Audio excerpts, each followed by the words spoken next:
on foods that will at the very least keep them awake tonight. Still, on the whole, you have done well.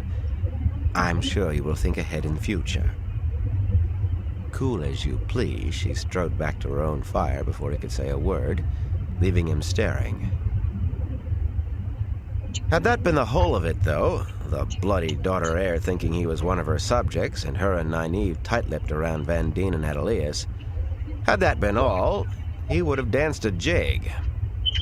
Right after Elaine's inspection, before he could even reach his blankets, the foxhead went cold. He was so shocked that he stood there staring down at his chest before he even thought to look toward the Aes Sedai's fire. There they stood in a row along that unseen dividing line, Avienda as well. Elaine murmured something he could not make out, and the two white-haired Aes Sedai nodded. Adelius, all the while hastily dipping a pen in an ink jar in a sort of scabbard at her belt, and jotting notes in a small book. Nynaeve was tugging her braid and muttering to herself. It only lasted a few moments altogether.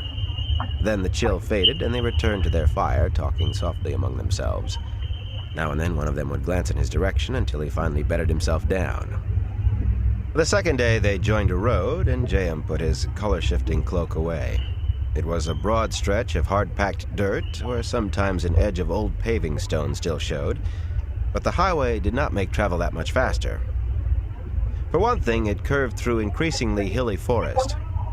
Some of those hills deserve the name of small mountain, at least, jagged things with sheer cliffs and stony spires sticking up through the trees.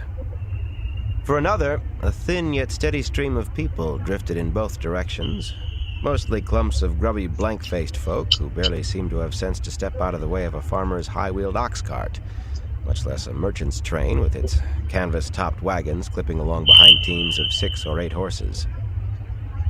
Farmhouses and barns of pale stone appeared clinging to the slopes of the hills, and midway through the third day, they saw the first village of white-plastered buildings with flat roofs of pale reddish tile. The pinpricks kept up, though.